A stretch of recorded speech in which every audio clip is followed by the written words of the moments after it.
Eu contei para minhas 2 filhas que eu estava com câncer em estágio avançado e que tinha vendido tudo para pagar o tratamento. Minha filha bem-sucedida colocou R$ 500 na mesa e me disse para eu me cuidar.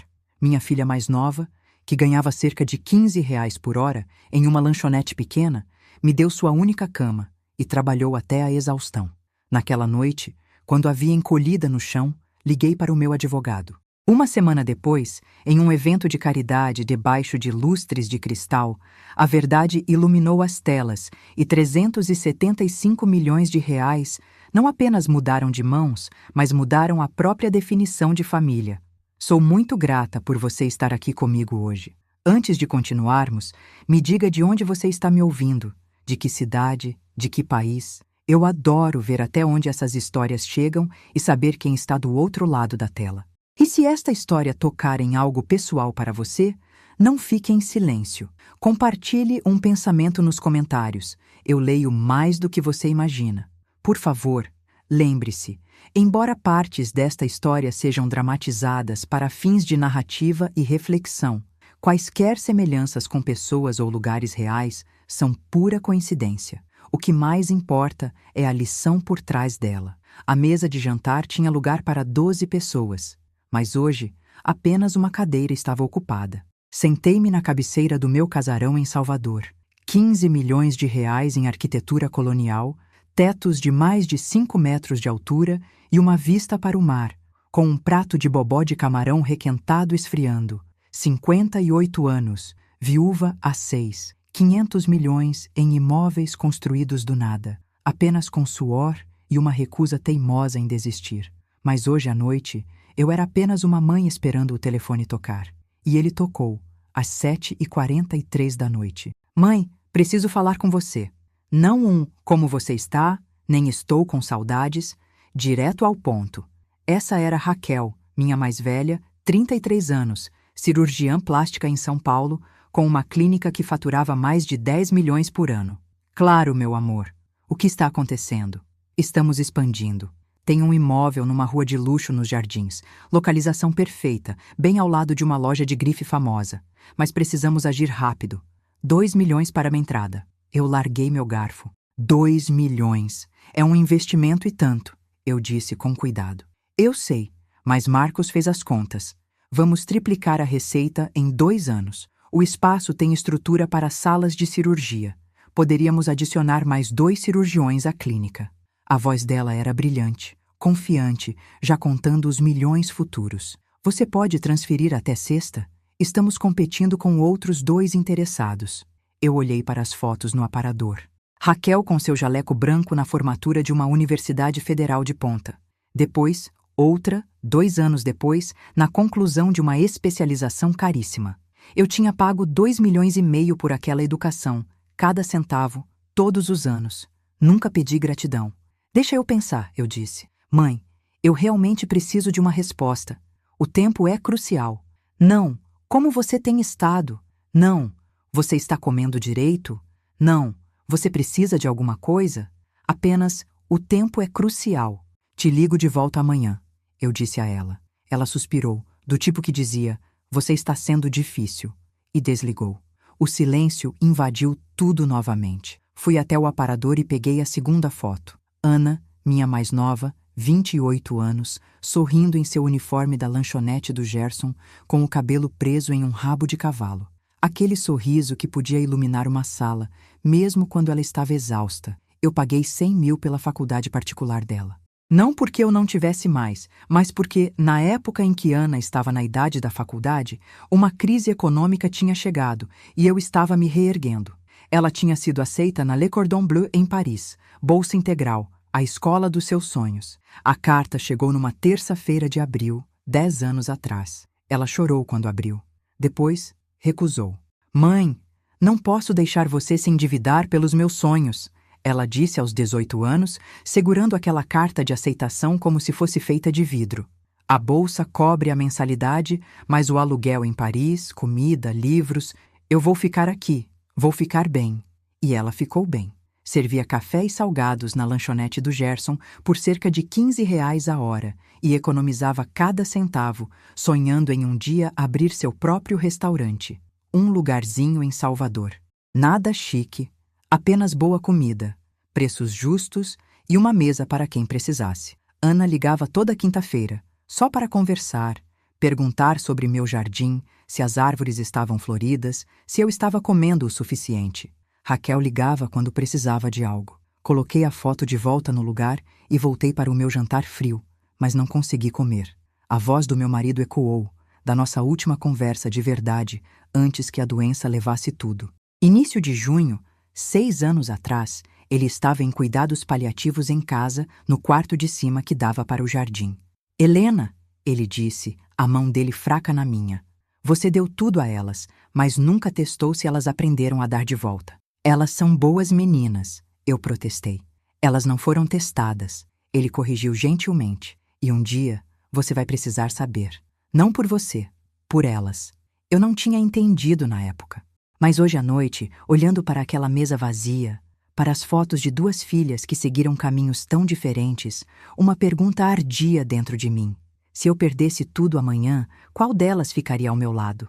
Não a com a clínica em São Paulo e os planos de expansão de 2 milhões de reais.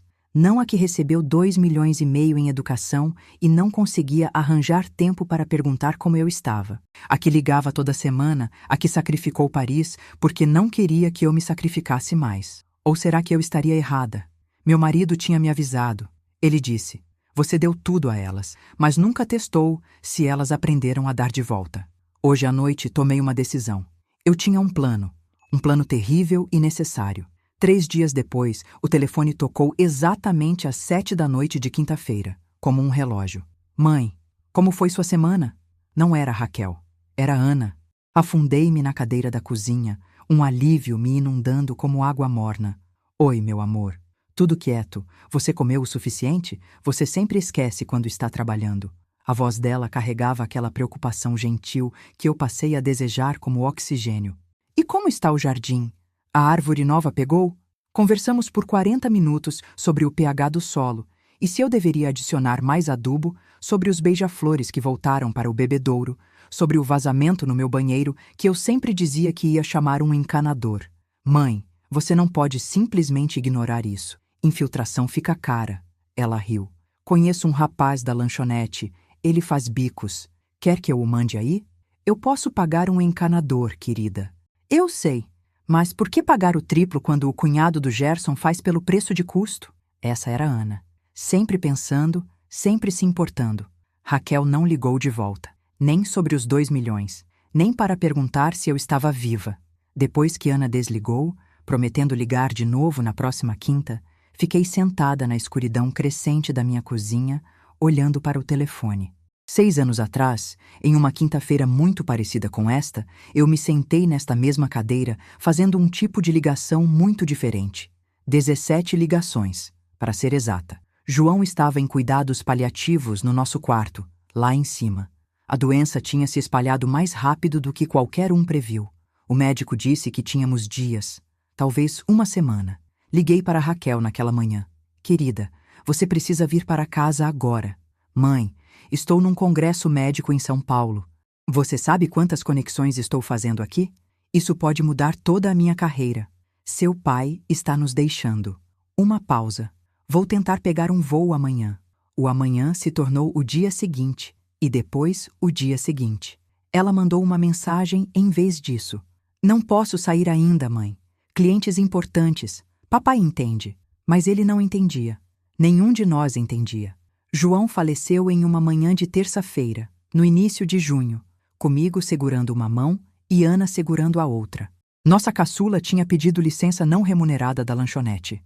11 noites ela passou dormindo na cadeira ao lado da cama dele, acordando toda vez que ele se mexia. Raquel chegou na sexta, 3 dias atrasada. Ela chorou no funeral, lágrimas de verdade, mas elas não podiam desfazer sua ausência. Na noite antes de João falecer, quando ele ainda conseguia falar, chamou Ana para perto. Assisti da porta enquanto ele colocava algo nas mãos dela. Um caderno de couro desgastado que eu nunca tinha visto antes. O que é isso, pai? Ana sussurrou. Receitas. Da sua avó. Minhas. Da sua mãe. A voz dele era quase inaudível. A verdadeira herança não é dinheiro. É isto. Eu o folheei mais tarde. Bobó de camarão com a mistura secreta de especiarias da mãe dele. Caldo de siri, do jeito que a avó dele fazia. Bolo de fubá com um extra de goiabada. Na última página, com a caligrafia cuidadosa de João. Ana, você já sabe o que significa riqueza. Não deixe que eles te ensinem o contrário. Não qualquer um. Eles. Ele já sabia, mesmo naquela época. Hoje à noite, destranquei o cofre no meu escritório onde guardei aquele caderno por 6 anos. O couro estava macio sob meus dedos, as páginas amareladas nas bordas. Tracei a caligrafia de João, as voltas e inclinações que eu reconheceria em qualquer lugar. Então, o coloquei de lado e abri meu notebook. Meus dedos pairaram sobre o teclado por um longo momento antes de eu digitar como fingir uma doença terminal. Os resultados da busca inundaram a tela. Artigos sobre fraude contra o sistema de saúde, violações de ética médica, pessoas que destruíram suas vidas com mentiras. Cliquei em um, depois em outro. À meia-noite, eu tinha uma lista de sintomas, uma linha do tempo, um plano que revirava meu estômago. Mesmo enquanto eu o escrevia, a voz de João ecoava em minha memória. Você nunca testou se elas aprenderam a dar de volta. Este era o teste, o terrível e necessário teste. Fechei o notebook e peguei meu telefone. Meu dedo pairou sobre o nome de Carlos Moraes, o melhor amigo de João, nosso advogado de família, a única pessoa em quem eu confiava para algo tão perigoso. Na manhã seguinte, liguei para ele. 2 dias depois, eu estava sentada em frente a Carlos Moraes, em seu escritório de advocacia, numa rua histórica de Salvador. A sala cheirava a couro velho e café. Carlos, 60 anos, cabelos prateados com o mesmo olhar firme de João, recostou-se na cadeira e me estudou como se eu tivesse acabado de confessar um crime. Você quer fingir uma doença terminal? Ele disse lentamente. Para testar suas filhas? Sim, Helena. Ele pousou os óculos de leitura. Isso é perigoso. E se Ana se sacrificar demais? E se você não conseguir parar a tempo? Aí eu saberei quando parar. Ele se levantou e caminhou até a janela com vista para o centro histórico. As torres das igrejas se erguiam contra o céu de maio. Após um longo silêncio, ele se virou. Eu vou te ajudar, mas apenas com 3 condições. Eu me inclinei para a frente. Primeiro, nenhum dano real à sua saúde. Você vai a um médico de verdade. Nós documentamos tudo. Combinado. Segundo, se Ana entrar em território perigoso, financeiramente, fisicamente, emocionalmente, acabamos com isso imediatamente. Sem exceções. Combinado. Terceiro, eu me reservo o direito de intervir a qualquer momento. Se eu achar que você está indo longe demais, eu cancelo tudo. Encontrei seus olhos. Você parece o João. Isso é porque ele me fez prometer proteger você de si mesma. A voz dele suavizou. Mesmo que isso significasse proteger você dos seus próprios planos. Nós apertamos as mãos. Nos 8 dias seguintes, Carlos e eu construímos minha nova identidade. Não Helena Andrade, a magnata do mercado imobiliário, mas Helena Andrade, uma mulher desesperada, sem nada a perder. Dia 1. Carlos marcou uma consulta com o Dr. Ricardo Moraes, um oncologista e velho amigo. Fui para um exame real, uma tomografia real, testes reais. O diagnóstico voltou. Cisto ovariano benigno, inofensivo, tratável. As contas, no entanto, eram reais. R$ 21 mil por imagens, 19 mil por exames laboratoriais, 10 mil por consultas. Total, R$ 50 mil. Carlos alterou o laudo diagnóstico, mudou cisto benigno para tumor maligno ovariano estágio 3. Encarei o documento falsificado. Isso parece errado. Deveria parecer, disse Carlos em voz baixa. Mas se você vai fazer isso, faça direito. Meias verdades não vão testar nada. Dos dias 2 a 4, fui a um bazar beneficente e comprei um guarda-roupa de roupas gastas. Calças jeans desbotadas com bainhas puídas, blusas largas com fios puxados, sapatos com solas rachadas. A caixa registrou minhas compras, R$ 200 no total. Paguei em dinheiro e me perguntei se Ana já tinha feito compras ali. Dia 5, cortei meu cabelo curto em um salão simples. Não o corte elegante que usei por anos, mas um estilo repicado e desigual que parecia que eu mesma tinha feito. Semana difícil? Perguntou a cabeleireira com simpatia. Pode-se dizer que sim. Dias 6 e 7. Aulas de maquiagem ao contrário. Aprendi a deixar minha pele com aparência pálida, a afundar minhas bochechas com sombra, a criar a aparência de alguém perdendo uma batalha. Dia 8. Carlos me apresentou documentos de penhora, falsos, mas perturbadoramente autênticos. Avisos informando que 12 das minhas propriedades estavam sendo tomadas para cobrir despesas médicas. Onde você conseguiu isso? Perguntei. Você não quer saber. Ele não estava errado. Na manhã de 20 de maio, eu estava diante do espelho do meu quarto. A mulher que me encarava não era eu. Cabelo ralo, pele pálida, roupas que ficavam largas em uma estrutura que, na verdade, não havia perdido peso, mas parecia que sim. Olhos que carregavam um medo que eu não precisava fingir, porque eu estava apavorada com o que estava prestes a fazer. Peguei meu telefone e tirei uma foto. Enviei para Carlos com 2 palavras: estou pronta. A resposta dele veio imediatamente: que Deus nos ajude. Fiz uma pequena mala, não a bagagem de grife com que eu costumava viajar, mas uma bolsa surrada que comprei no bazar. Dentro, os documentos médicos falsos, os avisos de penhora, uma troca de roupa e o caderno de João. Eu não podia deixar aquilo para trás. Em 21 de maio, embarquei em um avião para São Paulo.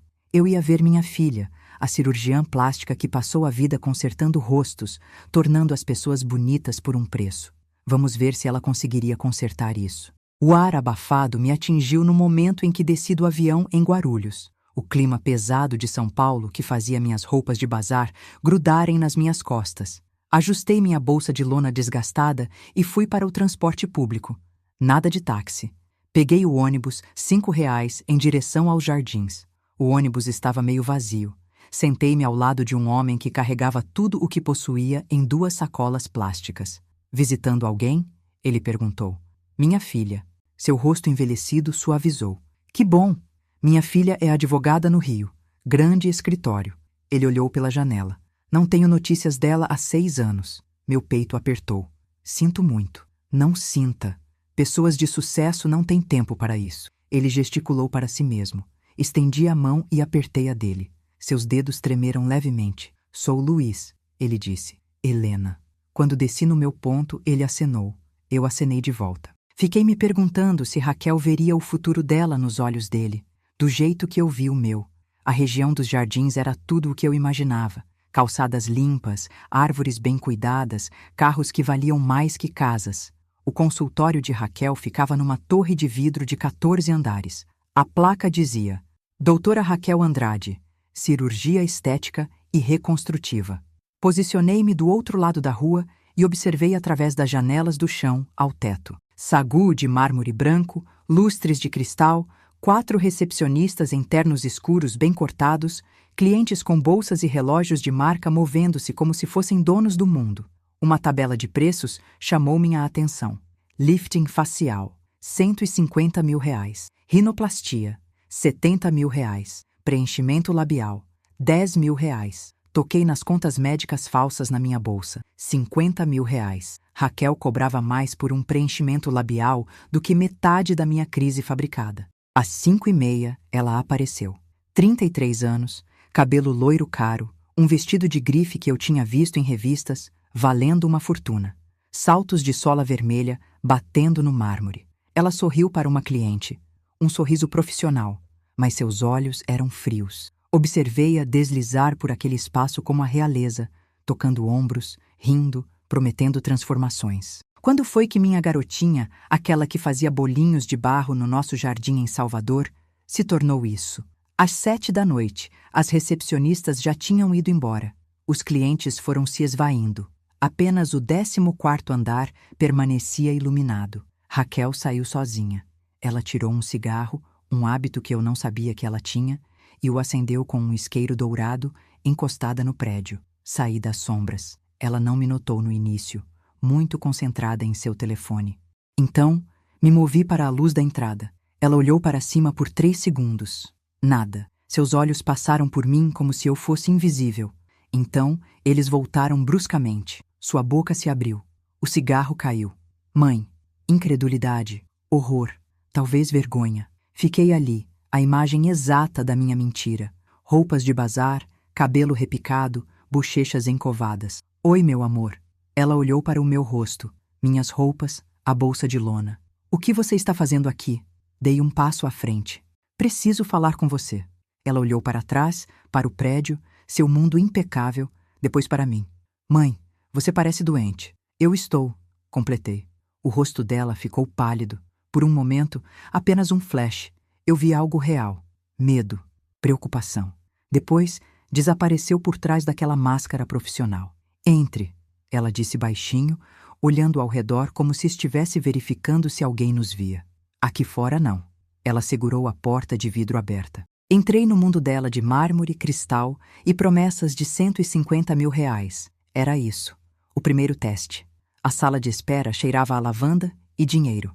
Raquel me puxou para além do balcão de recepção vazio, por um corredor forrado com fotos de antes e depois, para seu escritório particular.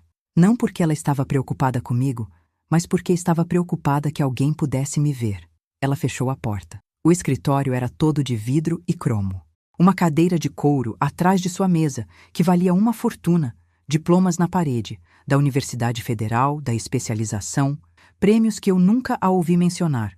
Sente-se, disse ela, gesticulando para a cadeira em frente à sua mesa. Sentei-me. Ela permaneceu de pé, a quase 2 metros de distância, de braços cruzados. O que aconteceu? Sua voz era controlada, clínica. Contei a ela a história que Carlos e eu preparamos. Fui diagnosticada há 2 meses, estágio avançado. Mantive a voz firme. A doença avançou. O rosto dela não mudou. Comecei o tratamento. É por isso que meu cabelo... Toquei no meu corte repicado. As contas já estão em 50 mil reais. Ainda nada. Tive que vender as propriedades, todas elas, para pagar por um programa de terapia experimental em outro estado. 600 mil reais. Tirei os documentos falsos da minha bolsa, espalhei-os sobre sua mesa impecável. Não tenho mais nada, Raquel. Estou dormindo no meu carro. Ela olhou para os papéis. Não os pegou.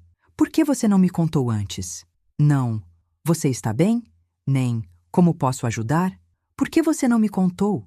Como se isso fosse um inconveniente que eu deveria ter agendado com antecedência. Eu não queria te sobrecarregar, eu disse baixinho. Mas preciso de ajuda. Apenas uns 70 mil. Eu te pago de volta quando vender a última propriedade. 47 segundos de silêncio. Eu os contei. Ela caminhou até a janela, olhou para a rua movimentada lá embaixo. As luzes estavam se acendendo. Vitrines cheias de coisas que ninguém precisava, mas todo mundo queria. Finalmente, ela se virou. Mãe! Ela abriu sua bolsa de grife que valia mais que um carro e tirou a carteira. Marcos e eu acabamos de investir 2 milhões na nova clínica. Estamos com o dinheiro muito contado agora.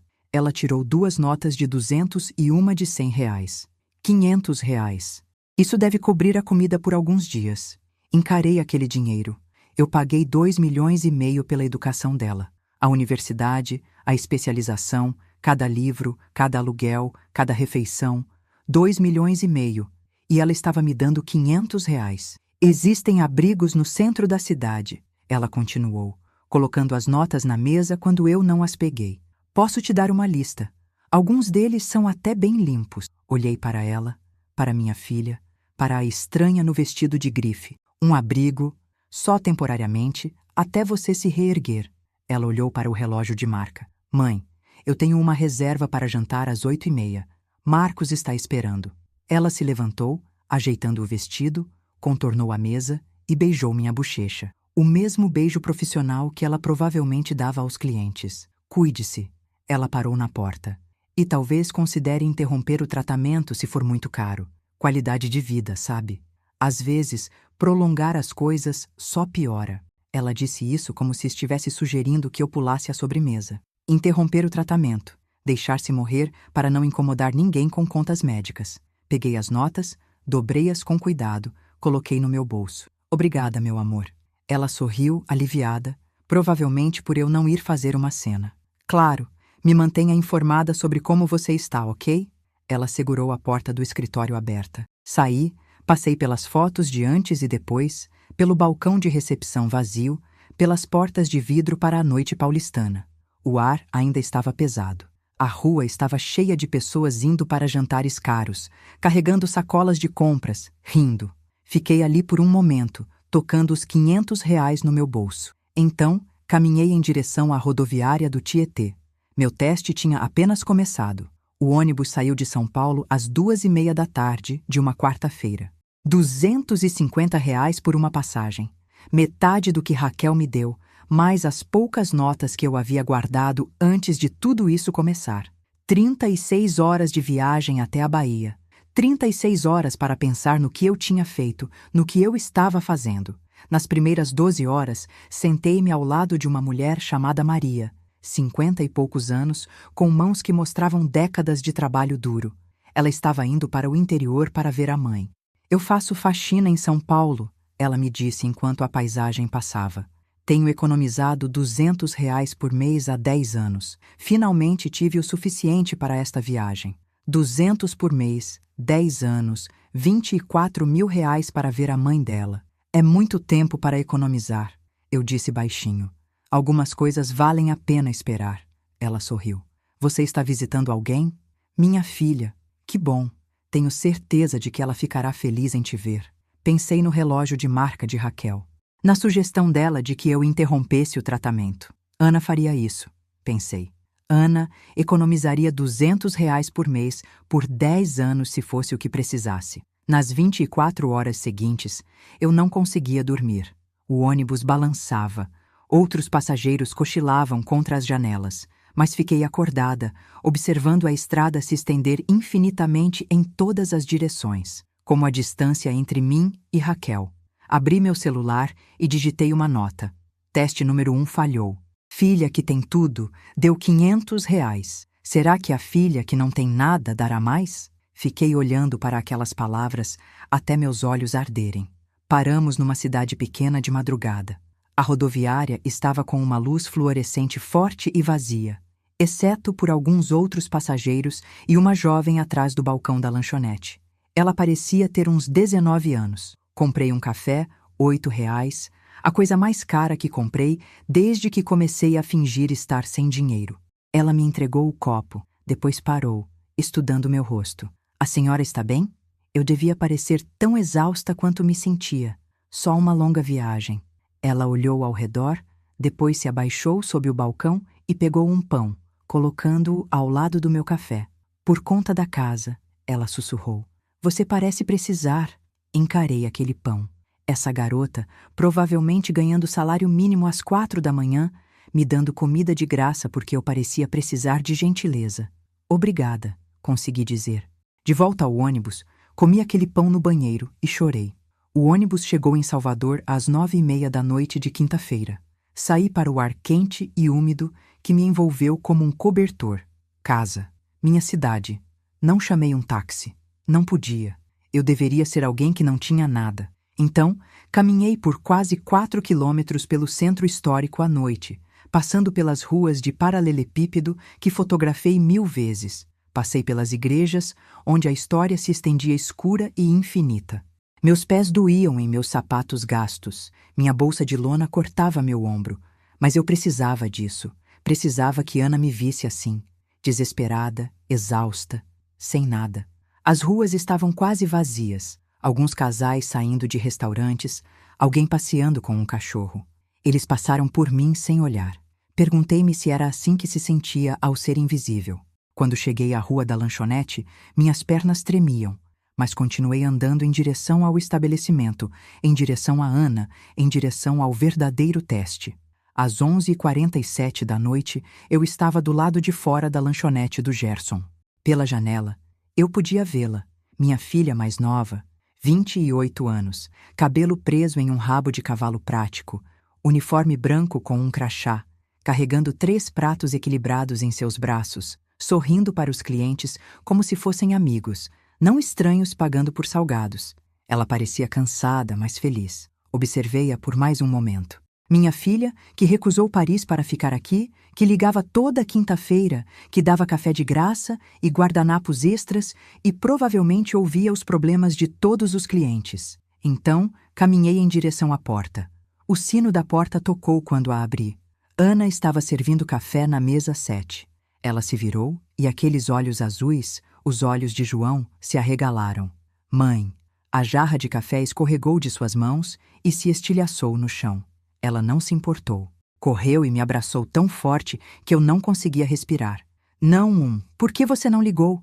Apenas, você está gelada, você está encharcada. O que aconteceu? Ana, Gerson, ela chamou. Um homem mais velho saiu da cozinha. 60 e poucos anos, cabelo grisalho, avental manchado de gordura. Ele esteve no funeral de João. Ele olhou para mim e ficou pálido. Helena, leve-a para casa, disse ele a Ana. Eu cubro seu turno. Mas Gerson, vá, cuide da sua mãe. Ana pegou a bolsa e minha mala, passou o braço pela minha cintura e caminhamos 8 quarteirões por Salvador. Ela não fez perguntas, apenas me segurou. Finalmente, contei a ela a mesma história que contei a Raquel. Fui diagnosticada há 2 meses, estágio avançado. Estive em tratamento. Tive que vender tudo para pagar por uma terapia em outro estado. 600 mil reais. O aperto dela ficou mais forte. Fui a São Paulo para ver Raquel. Pensei que ela ajudaria. O que ela disse? Ela me deu 500 reais e o endereço de um abrigo para pessoas em situação de rua. Ana parou de andar, bem ali na calçada. Lágrimas escorriam pelo seu rosto. Ela o quê? Ela tinha uma reserva para jantar. Estava ocupada. Ana me puxou para perto e me abraçou enquanto chorava. Então, pegou minha mão e continuamos andando. O apartamento dela era no 3º andar de um prédio antigo, sem elevador. 30 metros quadrados, um cômodo, quarto, sala, cozinha. Um banheiro do tamanho de um armário. Uma geladeira velha que fazia barulho, mas estava limpo, aconchegante. Era dela. Você fica com a cama, eu durmo no chão. Ana, não. Mãe. Ela segurou meus ombros. Você está doente. Você fica com a cama. Às 12h30 da manhã, ela cozinhou para mim. Moqueca. A receita de João.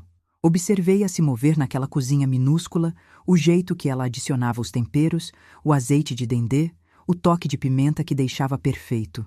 Ela colocou a tigela na minha frente. Dei uma garfada e tive que fechar os olhos. Tinha exatamente o gosto do dele. Está bom? Ela perguntou suavemente. Perfeito. Comemos na pequena mesa dela, 2 cadeiras, madeira arranhada, uma perna bamba. A mão dela nunca deixou a minha. Depois que ela me colocou na cama dela, a única cama, com o único cobertor dela, durma um pouco, mãe. Vamos resolver isso de manhã. Ela beijou minha testa. Deitei no escuro, enrolada no cobertor dela, aquele que ela abriu mão para dormir no chão. Então, a ouvi entrar no banheiro. A porta se fechou com um clique. A voz dela veio baixa e urgente. Gerson, sou eu. Posso pegar turnos extras? O máximo que você puder me dar. Uma pausa. Preciso de dinheiro rápido. Meu peito apertou. Não me importo com os turnos, de madrugada, de manhã, qualquer coisa. Só preciso ajudar minha mãe. Eu olhei para o teto. O que eu tinha feito? Eu queria testar o amor dela, ver se ela se sacrificaria. Mas deitada na cama dela, ouvindo-a implorar por trabalho extra, percebi algo aterrorizante. Ela sacrificaria tudo. E talvez eu não conseguisse impedi-la a tempo. O fim de semana passou como um sonho, do qual eu não conseguia acordar. De sexta a domingo, de 24 a 26 de maio. 3 dias no apartamento de 30 metros quadrados de Ana, enquanto ela trabalhava nos turnos da manhã, das 6 da manhã às 2 da tarde, depois voltava para casa para cozinhar, sentar ao meu lado, contar histórias sobre a lanchonete, os clientes e seu futuro restaurante. Na sexta, Ana perguntou sobre as contas médicas. Mostrei a ela os documentos que Carlos havia preparado. 50 mil reais, exames, consultas, planos de tratamento. Ela os estudou por um longo tempo. Seu dedo traçou os números, os nomes dos hospitais, as datas. Ela não disse nada, apenas dobrou os papéis com cuidado e me devolveu. No sábado, ela me levou a um posto de saúde. Um médico voluntário me examinou, fez perguntas para as quais eu tinha ensaiado as respostas e prescreveu um analgésico. Ana pagou 30 reais do próprio bolso, dinheiro que ela provavelmente precisava para o mercado. No caminho para casa, ela perguntou: Mãe, quanto você precisa no total para o tratamento? Mantive minha voz firme. 200 mil para o programa experimental. É minha única chance real. Ela assentiu. Não vacilou com o número. Apenas assentiu. Domingo. Ela fez o almoço de domingo. uma moqueca caprichada, a refeição que seu pai costumava fazer toda semana. Comemos na sua pequena mesa, e por um momento eu quase pude fingir que tudo estava normal. Depois do almoço, ela pegou minhas mãos. Mãe, preciso te dizer uma coisa. Falei com Gerson. Meu peito apertou. A partir de amanhã à noite, vou mudar para os turnos da madrugada. Ana, das 11 da noite às 7 da manhã, 7 dias por semana. A voz dela estava calma, determinada. Eles pagam R$ 18 por hora em vez de 15. Além disso, as gorjetas da madrugada são melhores. As pessoas são mais generosas quando são as únicas na lanchonete. Ela pegou um caderno. Me mostrou cálculos em sua caligrafia organizada. Em 6 semanas, posso economizar uns R$ 8.000. Não é muito, mas é um começo. Depois, a gente descobre o resto. R$ 8.000. 6 semanas de turnos noturnos, 7 dias por semana. Não. Segurei seus ombros. Você vai destruir sua saúde. Ela sorriu. Aquele sorriso, o sorriso de João quando ele decidia algo e nada podia mudá-lo. Mãe, você me deu tudo. Literalmente tudo. Posso abrir mão do sono por 6 semanas. Ana, por favor. Eu já disse sim ao Gerson. Começo amanhã à noite. Olhei em seus olhos. 28 anos, azuis como os do pai, cheios de nada, além de amor puro. Sem cálculo, sem hesitação, sem dúvida, apenas amor. Dentro da minha cabeça, eu estava gritando: pare com isso agora, ligue para Carlos, acabe com isso. Mas eu precisava saber. Precisava ver até onde ela iria. Precisava entender o que Raquel se recusou a dar. Você não precisa fazer isso, sussurrei. Sim, eu preciso. Ela apertou minhas mãos. Você faria por mim. Você fez por mim a vida toda. Ela se levantou e começou a tirar a mesa. Descanse um pouco, mãe. Eu trabalho no turno da manhã amanhã. Depois durmo à tarde, antes do turno da noite. Vamos fazer isso dar certo. Naquela noite, domingo, deitei na cama dela, a que ela havia cedido, e olhei para o teto. Amanhã ela começaria os turnos da madrugada, das 11 da noite às 7 da manhã. Toda santa noite. Por mim. Por uma mentira. Eu não conseguia dormir. Segunda-feira à noite, 11 horas, 27 de maio. Observei Ana sair do apartamento com seu uniforme da lanchonete. Ela se virou na porta, acenou, sorriu, mas eu vi as sombras já se formando sob seus olhos. Semana 1, de 27 de maio a 2 de junho. Nas 2 primeiras noites, ela manteve uma rotina. Em casa, às 7 da manhã. Dormia até 1 da tarde. 5 horas. Acordava para cozinhar para mim, ela insistia em cozinhar, não me deixava tocar no fogão. Depois, voltava a dormir das 3 às 6 da tarde. Mais 3 horas. 8 horas no total. Não o suficiente, mas sobrevivível. Eu a observava passar por aqueles dias como se estivesse andando debaixo d'água. Mais devagar, mais pesada. Noites 3 e 4, o fim de semana, a lanchonete estava mais movimentada. Ela não chegou em casa antes das 8h15 da manhã. Fiquei acordada ouvindo a chave dela na fechadura, apavorada que algo tivesse acontecido. Quando ela finalmente entrou, desabou na cama sem comer. 7 horas de sono. Ela começou a esquecer as coisas. Deixou a porta destrancada 2 vezes. Não conseguia se lembrar se tinha tomado as vitaminas. Noites 5 a 7, ela pegou turnos de café da manhã. Apenas algumas hours, das 7 às 10 da manhã. Alguns dias, ela trabalhava direto, das 11 da noite às 10 da manhã. 11 horas em pé. As gorjetas do café da manhã são boas, mãe, ela disse, com os olhos semicerrados. Cada centavo ajuda. 5 a 6 horas de sono por dia. Vi suas mãos tremerem quando ela serviu meu café. Semana 2, de 3 a 9 de junho. Noite 8. Acordei às 3 da manhã. O lado dela do chão, ela dormia em cobertores ao lado da cama, estava vazio. 4h30. A porta finalmente se abriu. Ela tinha marcas escuras no pulso, impressões digitais roxas. O que aconteceu? Um cliente ficou um pouco atrevido. Bebeu demais. Ela tentou sorrir. Gerson o expulsou. Estou bem. Mas quando ela tentou destrancar a porta do banheiro, suas mãos tremiam tanto que ela derrubou a chave 2 vezes. Noite 10. Ela chegou em casa às 7h45 e desabou no sofá, totalmente vestida. Ajoelhei-me ao lado dela e tirei seus sapatos com cuidado. Seus pés estavam inchados, o dobro do tamanho normal. Suas meias brancas tinham manchas vermelhas escuras onde bolhas haviam estourado e sangrado. Levei aquelas meias para o banheiro e chorei onde ela não pudesse me ouvir. Nas noites 12 a 14, ela havia perdido quase 4 quilos. Seu uniforme estava largo, seu rosto parecia mais fundo que o meu, e eu é que deveria estar em estado terminal. Mas ela ainda sorria toda manhã. Só mais 2 semanas, mãe. Estamos na metade do caminho. Domingo, 9 de junho. Às 6 da tarde, alguém bateu. Um homem de uns 40 anos estava parado ali, segurando uma sacola de compras. Dona Helena, sou Pedro. Sou cliente regular na lanchonete. Ele estendeu a sacola. Dentro, ovos, leite, pão, frango, comida de verdade. Conheço a Ana há 3 anos. Ela serve o café da manhã para os meus filhos todo domingo. Lembra o nome deles. Minha filha é alérgica a morangos. Ana sempre se lembra, sempre verifica antes de servir qualquer coisa. A voz dele falhou. Esta semana, eu a vi pegar no sono em pé enquanto servia café. Ela se segurou antes que a jarra caísse. Sorriu como se nada tivesse acontecido. Ele me encarou. Senhora, ela está se destruindo.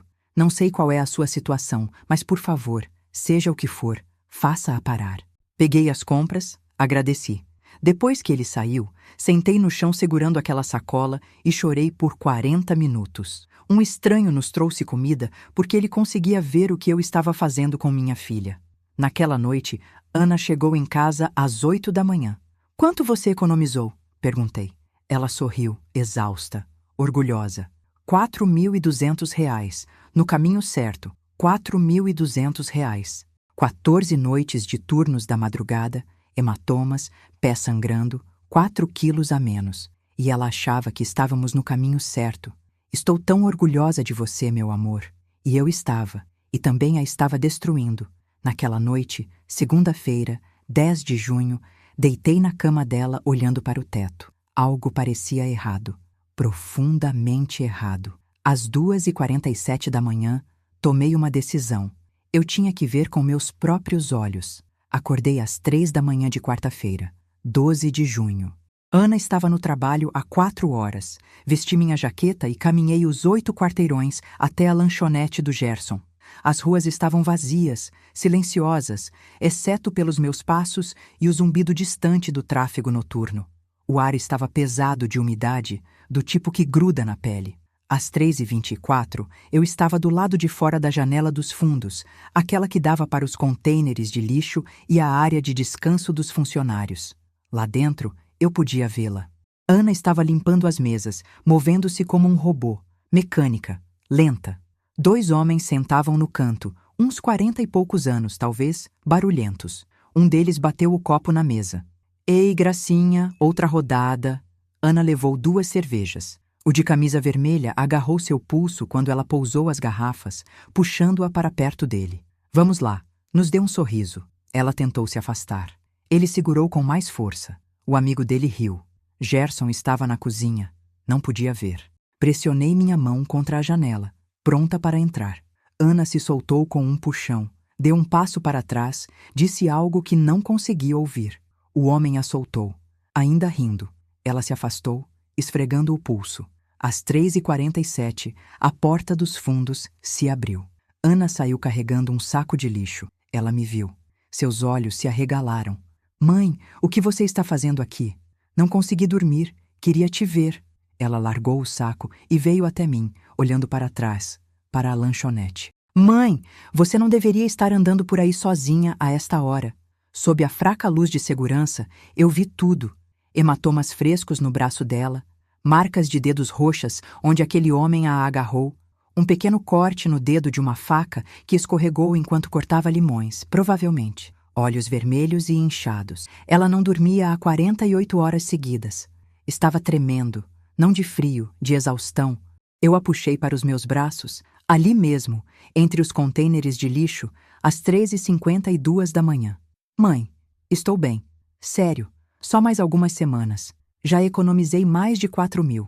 Em meados de julho, terei uns 8.000. Aí a gente descobre o resto. Ela se afastou, os olhos brilhando com planos. Posso pegar turnos de lava-louças num restaurante chique do centro. Eles pagam 20 por hora. Ou, ela engoliu em seco. Posso vender meu carro. Vale 40.000. Isso dá quase 50 mil no total. Coloquei minha mão sobre a boca dela. Não. Mas mãe, chega. Lágrimas encheram seus olhos. Mas você vai morrer. Eu segurei seu rosto em minhas mãos. Eu prefiro me perder do que ver você se destruir por mim. Mãe, por favor. Ana, chega. Ela desabou. Ali mesmo, perto dos contêineres de lixo, ela soluçou no meu ombro enquanto eu a abraçava. Depois de um momento, a levei de volta para dentro, encontrei Gerson na cozinha. Ela está doente, vou levá-la para casa. Ele olhou para o rosto dela e assentiu. Vá, eu cuido de tudo. Caminhamos os 8 quarteirões de volta para o apartamento dela. Ela se apoiou em mim o caminho todo. Às 4 da manhã, a coloquei na cama. A cama dela, a que ela havia cedido para mim. Durma, meu amor. Tudo vai ficar bem. Promete? Prometo. Em minutos ela estava dormindo. O tipo de sono que parece um desmaio. Profundo, desesperado. Sentei-me no chão ao lado da cama e a observei respirar. Então, peguei meu celular. 4h17 da manhã. Mandei uma mensagem para Carlos com 3 palavras. Está na hora. Acabe com isso. Na manhã seguinte, acordei Ana às 2 da tarde. Ela tinha dormido quase 10 horas. O primeiro sono de verdade em 2 semanas. Quando ela abriu os olhos, eu estava sentada ao lado da cama com um chá. Mãe, o quê? Estou me sentindo melhor, eu disse. Muito melhor. Acho que o descanso ajudou. Toquei a mão dela. Você não precisa mais trabalhar nos turnos da madrugada. Mas, mãe... Por favor, você já fez o suficiente, ela argumentou. Claro que argumentou, mas me mantive firme, e finalmente ela concordou em voltar para os turnos da manhã.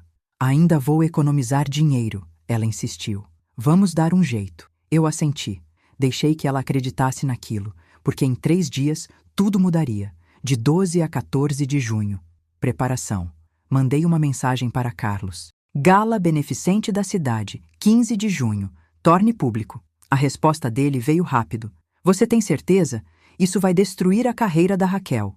Eu digitei de volta. Ela mesma a destruiu quando me deu R$ 500. Sexta-feira, 13 de junho. Carlos trabalhou rápido. Documentos legais, o detalhamento completo do patrimônio, R$ 500 milhões, planos de distribuição, filmagens. Gerson concordou em fornecer clipes das câmeras de segurança da lanchonete. Ana durante os turnos da madrugada, os hematomas, o momento em que ela quase desmaiou contra a porta do frigorífico. Um convite para Raquel, ingressos VIP para a gala beneficente. R$ 2.500 cada. Evento em homenagem aos filantropos da cidade. Sua presença é solicitada. Ela viria. Eu sabia que viria. Raquel nunca perdia uma oportunidade de ser vista. Sábado, 14 de junho. Fui a um salão de beleza famoso da cidade. Me faça parecer eu mesma de novo, eu disse à cabeleireira. Ela cortou o estilo repicado e desigual, modelando-o em algo elegante. R$ 700. Carlos pagou. Maquiagem profissional, não o visual fundo e pálido que eu vinha usando, mas cor, vida. E um vestido, de um estilista famoso. R$ 10.000, emprestado de uma amiga com quem eu não falava há anos. Azul marinho, simples, poderoso. Quando me olhei no espelho, a empresária Helena Andrade me encarou de volta. Ana chegou em casa do turno da manhã e parou na porta. Mãe, você está incrível. Tenho uma última coisa para fazer, eu disse. Naquela noite, entreguei a ela uma caixa. Amanhã à noite, tem um baile de gala no Teatro Municipal. Preciso que você venha comigo. Mas não tenho um vestido. Gesticulei para a caixa. Ela a abriu lentamente. Dentro, um vestido azul marinho. Simples, elegante, R$ 600.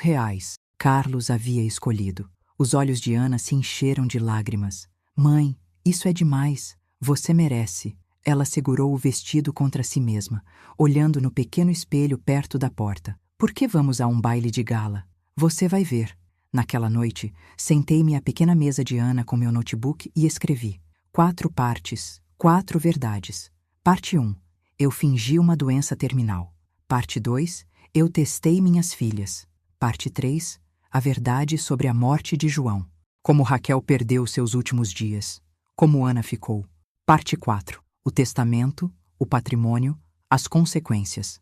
Escrevi e reescrevi até que as palavras estivessem exatamente certas. Até que elas cortassem da maneira que precisavam. Domingo, 15 de junho, 7 da noite. Ana e eu estávamos do lado de fora do Teatro Municipal. O prédio histórico brilhava com luzes. Carros de luxo enfileirados na rua, mulheres em vestidos de gala, homens de smoking, a elite da cidade. Pelas janelas altas, eu podia vê-los lá dentro. Políticos, médicos, advogados, as pessoas que comandavam a cidade. E Raquel. Ela tinha vindo de São Paulo. Vi sua chegada na lista de convidados que Carlos me enviou. Ela não ligou, não mandou mensagem, nenhuma vez desde o dia em que me deu R$ 500 e sugeriu um abrigo. Mãe, Ana tocou meu braço. Você está pronta? Olhei para minha filha mais nova em seu vestido azul marinho. Para a garota que desistiu de Paris, que trabalhou até se esgotar, que se ofereceu para vender o carro. Então olhei através daquelas janelas para minha filha mais velha, para a mulher em roupas de grife que me deu trocados. Sim, eu disse, estou pronta. Hoje à noite, Raquel aprenderia o que aqueles R$ 500 realmente custaram. Se você ainda está aqui comigo, comente 11 abaixo para eu saber que você está percorrendo esta jornada até o fim. E deixe-me perguntar uma coisa. Se você estivesse no meu lugar, o que faria? Você exporia a verdade na frente de todos ou protegeria o nome da sua família e ficaria em silêncio? Diga-me sua escolha nos comentários, porque o que acontece a seguir mudará tudo. E antes de prosseguirmos, por favor, note que partes da história a seguir incluem elementos dramatizados criados para reflexão e narrativa. Se este estilo não é para você, sinta-se à vontade para parar aqui. A sala ficou em silêncio quando meu rosto apareceu nas telas. 400 convidados em vestidos de noite e smokings olharam para cima de suas taças de champanhe. O salão de festas do Teatro Municipal brilhava com lustres de cristal e acabamentos dourados. Políticos sentavam-se ao lado de médicos. Advogados conversavam com empresários. A elite da cidade reunida para a gala beneficente. E Raquel, na primeira fila, mesa VIP, usando um vestido de um estilista famoso que custou R$ 60 mil. Seu cabelo perfeitamente arrumado, sua maquiagem impecável. Eu estava no palco com o microfone na minha mão trêmula. Boa noite. Meu nome é Helena Andrade. Alguns de vocês me conhecem como a fundadora da construtora Andrade. Fiz uma pausa, deixando o nome registrar. Esta noite estou aqui como mãe. Olhares confusos, atenção educada. 6 semanas atrás, fiz algo terrível. Minha voz ecoou pelo sistema de som. Eu fingi uma doença terminal. Os sussurros irromperam imediatamente. Uma onda de choque percorrendo de mesa em mesa. Raquel levantou-se de um pulo, a taça de champanhe caindo de sua mão e se estilhaçando no chão. Seu rosto ficou completamente branco. Eu não parei. Disse às minhas filhas que estava morrendo, que tinha perdido tudo. Meu negócio, meu dinheiro, minha casa. Eu queria ver quem ficaria ao meu lado quando eu não tivesse mais nada. Acenei para Carlos, no fundo da sala. O primeiro vídeo começou a ser exibido nas telas gigantes que ladeavam o palco. Imagens do meu celular. São Paulo. A reluzente torre de vidro nos jardins. Minha voz narrava. Viajei para São Paulo para ver minha filha mais velha. Ela é cirurgiã plástica, muito bem-sucedida. Disse a ela que precisava de ajuda. O vídeo mostrava a sala de espera de Raquel. Os pisos de mármore, o lustre de cristal, a lista de preços visível na parede. Ela me deu R$ 500. Minha voz estava firme. E o endereço de um abrigo para pessoas em situação de rua. Sons de espanto por toda a sala. Alguém sussurrou. Meu Deus! O segundo vídeo começou. Imagens de segurança da lanchonete do Gerson. Preto e branco, granulado, mas claro o suficiente. A marcação de tempo dizia 27 de maio, 3h15 da manhã. Ana carregava 3 pratos. Seu movimento lento, exausto. Outro clipe, hematomas visíveis em seu antebraço onde alguém a havia agarrado. Outro, ela se apoiando pesadamente na porta do refrigerador, de olhos fechados, depois se forçando a ficar de pé para continuar trabalhando. As marcações de tempo passaram por 2 semanas. 27 de maio, 30 de maio, 2 de junho, 5 de junho, 9 de junho, 12 de junho. 112 horas por semana. As pessoas na plateia estavam chorando agora. Vi uma mulher cobrir a boca com a mão. O terceiro vídeo foi exibido. A câmera dos fundos da lanchonete. 12 de junho, 3h52 da manhã. Ana e eu, perto dos contêineres de lixo, sob a fraca luz de segurança. A voz dela chegou pelos alto-falantes. Eu posso vender meu carro, mãe. Vale 40 mil reais. Isso nos dá quase 50 mil no total. A sala estava em silêncio absoluto. Olhei diretamente para Raquel. Ela ainda estava de pé, congelada, lágrimas escorrendo pelo rosto. Minha filha mais velha é a doutora Raquel Andrade, bem ali, apontei. Uma cirurgiã plástica que cobra 150 mil reais por um único lifting facial. As mãos de Raquel voaram para cobrir o rosto. Paguei 2,5 milhões pela educação dela. A Universidade Federal, a especialização, cada livro, cada apartamento, cada refeição. Minha voz falhou um pouco. E quando ela pensou que eu estava morrendo, ela me deu 500 reais. Gesticulei para Ana ao meu lado, em seu simples vestido azul marinho. Minha filha mais nova é Ana Andrade, garçonete na lanchonete do Gerson.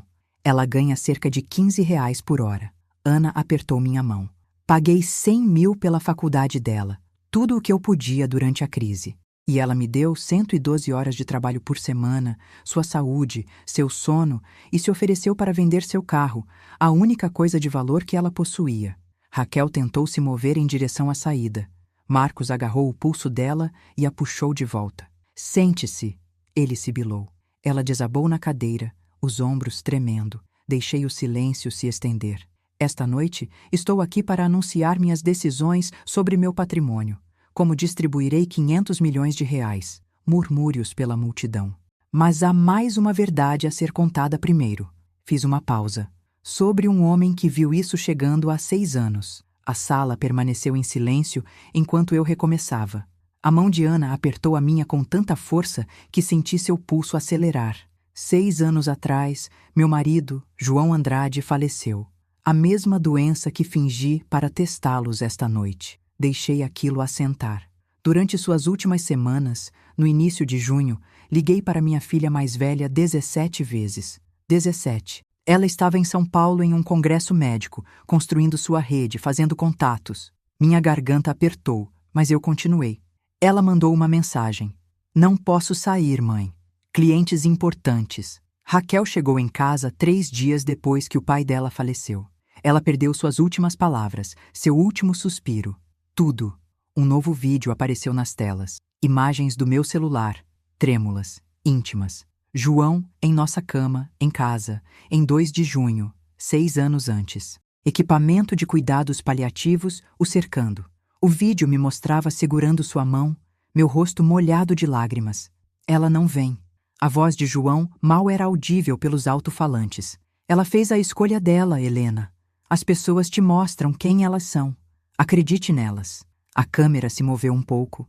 Ana era visível, dormindo em uma cadeira ao lado da cama, a cabeça apoiada no colchão, a mão dela envolvendo a mão livre de João. Aquela ali, sussurrou João, olhando para ela. Ela já sabe. O salão de festa se encheu com o som de choro. Não soluços educados, mas soluços profundos e dolorosos de pessoas que entendiam o que estavam testemunhando. Raquel se levantou, sua cadeira raspando ruidosamente. Pare com isso, por favor. Encontrei seus olhos. Antes de João nos deixar, ele escreveu um testamento. Pediu-me para fazer isso, para testar nossas filhas antes de distribuir seu patrimônio. Minha voz estava firme agora.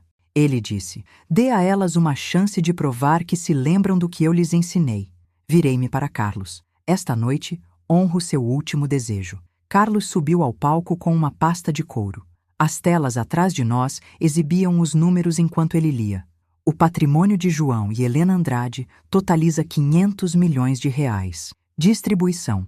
Ana Andrade recebe 375 milhões de reais.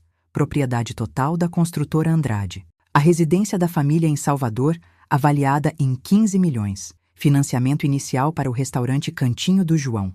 Sem condições.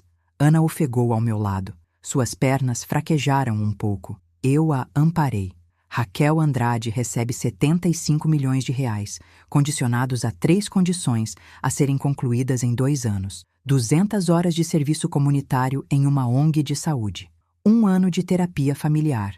Um pedido de desculpas por escrito a Ana Andrade, lido publicamente. O não cumprimento desses termos resulta na doação dos 75 milhões para uma clínica popular de Salvador.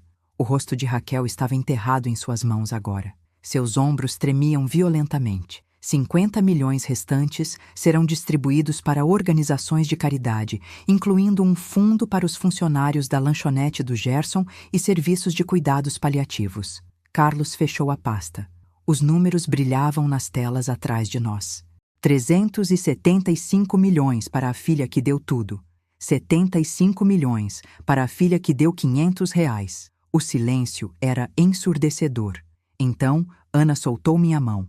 Desceu os degraus do palco, atravessou a multidão de rostos atônitos, passou pelas mesas da elite da cidade em seus vestidos caros e ternos de grife. Ela parou na frente de Raquel. Raquel olhou para cima. Sua maquiagem destruída, seu vestido de R$ 60 mil amassado de tanto apertá-lo. Ana, eu sinto tanto. Ana a puxou para um abraço. Eu te perdoo. O microfone captou o sussurro. Ecoou pelo salão.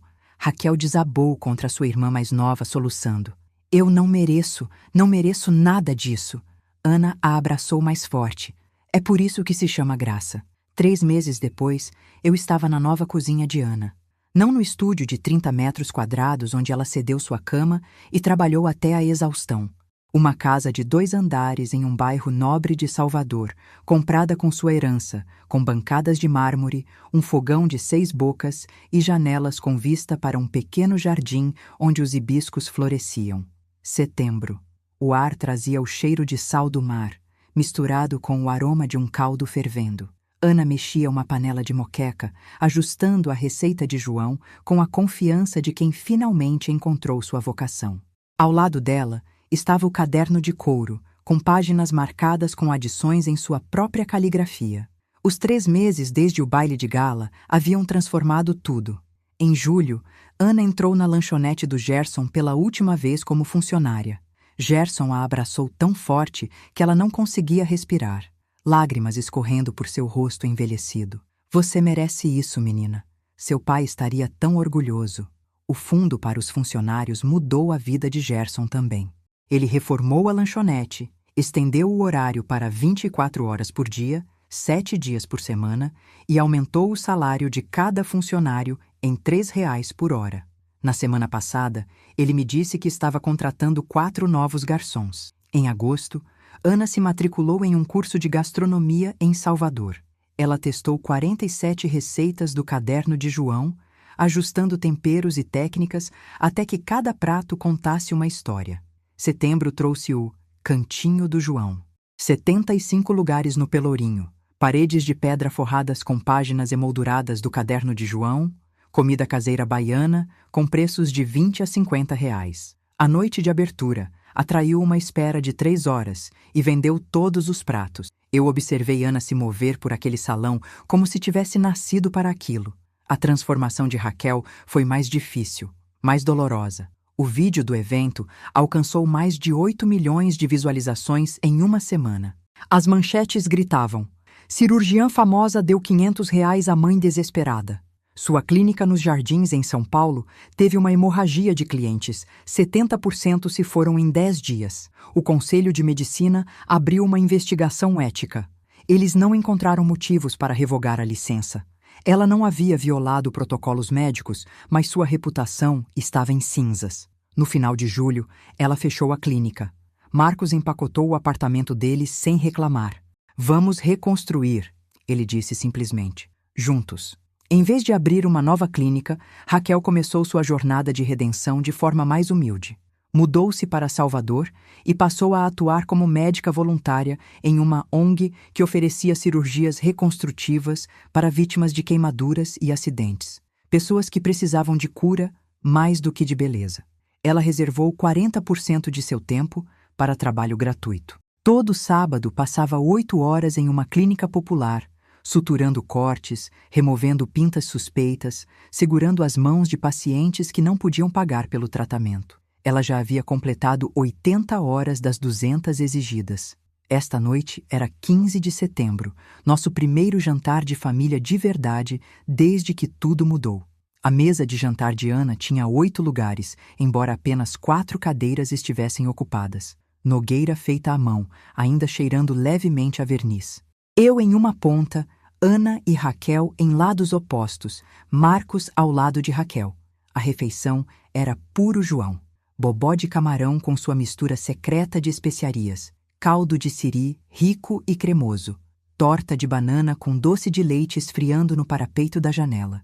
Depois que comemos, Raquel se levantou. Suas mãos tremiam enquanto ela desdobrava um pedaço de papel, a carta de desculpas exigida. Ana, sua voz falhou. Sinto muito por ter deixado o sucesso me fazer esquecer o que o papai nos ensinou. Sinto muito por ter medido a riqueza em reais em vez de sacrifício. As lágrimas transbordaram. Sinto muito por ter dado 500 reais à mamãe quando você deu tudo a ela. Ela olhou para cima, o rímel escorrendo. Não mereço o seu perdão, mas vou passar minha vida tentando conquistá-lo. Ana se levantou e pegou as mãos da irmã. Somos família. É isso que importa. Elas se abraçaram. Marcos enxugou os olhos. Eu não consegui falar, com um nó na garganta. Depois, fomos para a varanda. O sol estava se pondo sobre a Baía de Todos os Santos, pintando a água com tons de dourado e rosa. Raquel encostou a cabeça no ombro de Ana. Ana se apoiou nela. Duas irmãs que estavam a continentes de distância, agora respirando em sincronia. Lembrei-me das palavras de João de 6 anos atrás. Elas encontrarão o caminho de volta. Vai doer, mas elas vão se curar. Ele estava certo. Estávamos nos tornando uma família novamente. Não o que éramos antes. Algo reconstruído de pedaços quebrados. Mas família, no entanto. 8 de junho. 1 ano desde o baile de gala. O aniversário do dia em que o perdemos. 7 anos agora. Estávamos juntos no cemitério da cidade, sob um céu tão azul que doía olhar. Nós 3, eu, Ana, Raquel, segurando flores brancas, do tipo que João sempre trazia para casa às sextas-feiras. O tipo que florescia em nosso quintal toda a primavera. O tipo que agora enfeitava a entrada de cada unidade do cantinho do João. Ana colocou a dela primeiro. Suas mãos estavam mais firmes do que há 1 ano. Mais firmes do que naquela noite em que ela chegou em casa às 4:30 da manhã com hematomas nos pulsos e sangue nas meias. Mais firmes do que na noite em que se ofereceu para vender seu carro, seu único bem de valor, para salvar uma mãe que estava mentindo para ela. Ela limpou a garganta. Pai, eu queria te contar sobre os restaurantes. Sua voz era baixa, mas forte. O cantinho do João tem 2 unidades agora. Uma em Salvador e outra em Recife. 45 funcionários no total. A maioria são pais ou mães solteiros. Alguns são veteranos. Alguns estavam em situação de rua antes de os contratarmos. Faturamos 1.800.000 reais este ano. Mas não é esse o número que importa. Ela fez uma pausa, enxugando os olhos. O número que importa é este. Servimos 38.000 refeições no nosso almoço solidário de domingo. 38.000 vezes alguém se sentou a uma mesa e não teve que escolher entre dignidade e fome. Foi isso que você me ensinou, pai. É isso que estou construindo. Ela sorriu por entre as lágrimas. E esta noite estamos indo para uma nova cidade. A 3ª unidade abre no próximo ano. Rachel se adiantou. Colocou sua flor ao lado da Diana. Suas mãos tremiam um pouco. Ela havia perdido peso no último ano. Não por estresse, mas por trabalho. Trabalho físico, exaustivo, significativo. Ela olhou para a lápide por um longo momento antes de falar. Pai, terminei minhas 200 horas, todas na ONG e na clínica popular. Conheci um homem lá no mês passado, 63 anos, em situação de rua há 20 anos. Ele tinha cicatrizes por todo o rosto de um incêndio, queimaduras de 3º grau. Ele me disse que parou de se olhar no espelho há 15 anos. A voz dela falhou.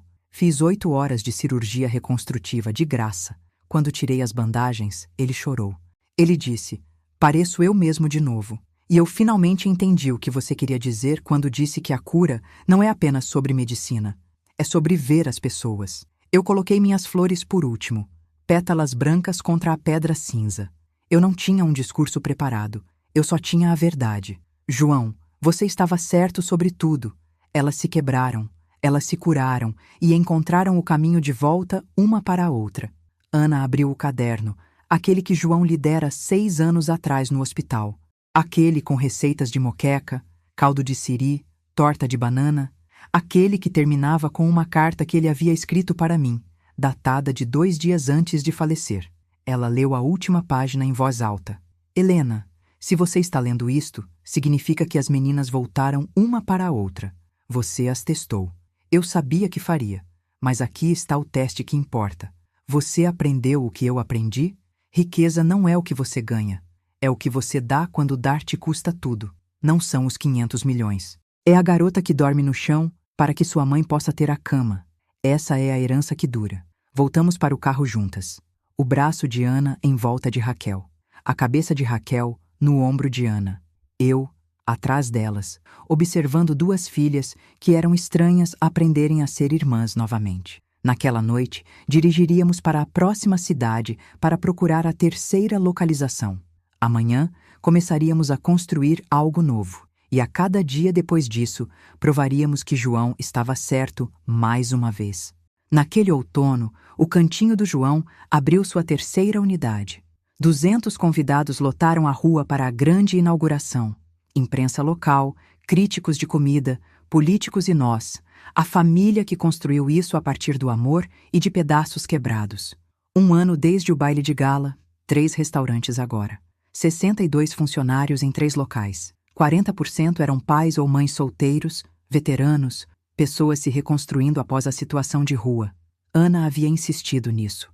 Papai teria feito, ela disse simplesmente. Cada local tinha os mesmos programas especiais que Ana havia criado.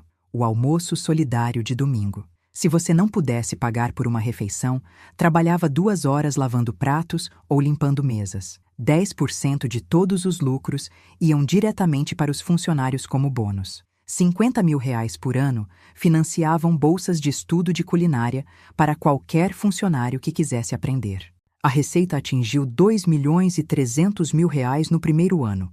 As projeções mostravam 4,5 milhões para o segundo ano. Um jornal importante nos nomeou Melhor Novo Restaurante de 2025. Uma revista de gastronomia chamou Ana de uma estrela em ascensão da culinária brasileira. Mas os números não eram o motivo de estarmos ali. Ana, Raquel e eu estávamos em frente à entrada. Acima da porta, uma placa de bronze que Ana havia encomendado. Cantinho do João.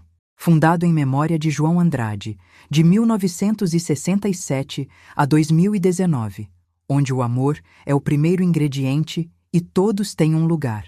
Ana cortou a fita com uma tesoura de cozinha do antigo conjunto de João. A porta se abriu. O primeiro cliente a entrar foi um homem que eu não via há mais de 1 ano. Cabelo grisalho, rosto envelhecido, mas agora mais ereto. Roupas limpas, olhos claros. Luiz, o homem em situação de rua do ônibus de São Paulo que me contou sobre sua filha, a advogada do Rio com quem ele não falava há 6 anos. Ele me viu e seu rosto se desfez. Helena. Ele atravessou o restaurante e me puxou para um abraço. Você salvou minha família. Eu vi sua história. O vídeo foi para todos os lugares. Liguei para minha filha naquela mesma semana. Uma mulher de 30 e poucos anos estava atrás dele, com lágrimas escorrendo. Sou Rosa, a filha de Luiz. Eu vi o que você fez, como testou suas filhas, e percebi que tinha falhado no teste do meu próprio pai. Ela enxugou os olhos. Nós conversamos toda semana agora. Ele está morando comigo no Rio. Obrigada por me lembrar o que importa. Depois que a agitação da abertura diminuiu, sentamo-nos à mesa do canto. A primeira peça de mobiliário que Ana escolheu para o local original.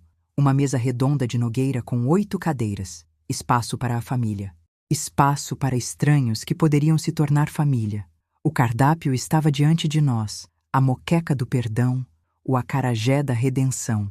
Ana tinha dado esses nomes, fazendo Raquel rir até chorar. A torta da segunda chance de Helena. Rachel ergueu seu copo de suco. Um brinde ao papai, que elaborou o teste. A mamãe, que teve a coragem de executá-lo. E a Ana, que nos mostrou o que o amor realmente significa. Ana ergueu sua taça. A família, aquela em que nascemos e aquela que escolhemos reconstruir. Eu ergui a minha por último. A João, ele disse. A riqueza é medida pelo que damos. Esta noite, Olhando para vocês duas, sou a mulher mais rica do mundo. Bebemos, comemos, rimos. Enquanto o sol se punha pelas janelas, pintando tudo de dourado, eu observava minhas filhas. Raquel, cuja reputação tinha cicatrizes, mas cujas mãos seguravam as de Ana sobre a mesa. Ana, cujo sonho se tornara realidade, mas que ainda abraçava a irmã toda manhã. Abri o caderno de João uma última vez, na página que ele havia escrito apenas para mim, escondida no final. Helena, se você está lendo isto, você conseguiu. Você as quebrou para reconstruí-las. Isso não é crueldade, é amor. A verdadeira riqueza não são 500 milhões de reais, são duas filhas que escolhem uma a outra depois de tudo. Você deu a elas dinheiro, eu dei a elas o teste. Juntos, demos a elas a verdade. Fechei o livro, olhei para o teto onde a luz do entardecer lançava sombras. Vi 3 mulheres refletidas nas janelas do restaurante. Não perfeitas, mas inteiras. Se você está ouvindo esta história, pergunte-se: se você perdesse tudo amanhã, quem ficaria ao seu lado? Não porque eles têm que ficar, mas porque eles escolhem ficar. Esse é o verdadeiro teste. E essa, meus amigos, é a única riqueza que importa de verdade no fim de tudo. Olhando para trás agora, vejo uma mulher que quase destruiu tudo o que amava para provar um ponto. É isso que as histórias de drama familiar fazem. Elas nos ensinam as lições mais difíceis quando estamos menos preparados para aprendê-las. Se você está lendo isso como uma das histórias da minha avó, por favor, aprenda com os meus erros. Não teste as pessoas que você ama. Não espere uma crise para mostrar a elas o que significam para você. Passei 6 semanas fingindo enfrentar o fim, observando minhas filhas revelarem quem realmente eram. Ana deu tudo: sua saúde, sua segurança, seu único bem, sem hesitação. Raquel deu 500 reais e as direções para um abrigo. O contraste quase nos quebrou, mas é isso que as histórias de drama familiar nos ensinam. Não é sobre quem falha no teste, é sobre se somos corajosos o suficiente para nos curarmos depois. As histórias da minha avó sempre me ensinaram que a riqueza era algo que você construía com as mãos e protegia com a vida. Eu estava errada. A verdadeira riqueza é medida por quem fica ao seu lado quando tudo o mais se foi. É Ana ensinando Raquel a cozinhar nas manhãs de domingo. É Raquel realizando cirurgias de 8 horas para veteranos que não podem pagar. São 3 mulheres que foram estilhaçadas, aprendendo a ser inteiras novamente. A Bíblia diz: examinai tudo, retende o bem. Eu testei minhas filhas. Sim, mas também testei a mim mesma e quase falhei. Outro versículo diz: o amor tudo suporta. Ana me ensinou isso. Raquel está aprendendo, e eu ainda estou tentando acreditar que mereço isso. Então, aqui está o meu conselho dessas histórias de avó. Não seja como eu. Não jogue com a confiança da sua família. Não sacrifique sua saúde, sanidade ou alma para ensinar uma lição a alguém. Apenas ame-os, perdoe-os, fique com eles. Nota final. Este conteúdo inclui elementos de narrativa dramatizada para fins educacionais. Alguns detalhes são ficcionalizados, mas as lições e mensagens são totalmente valiosas. Se este estilo não lhe agrada, tudo bem. Por favor, procure conteúdo que se adeque melhor às suas necessidades. Um grande abraço e até a próxima.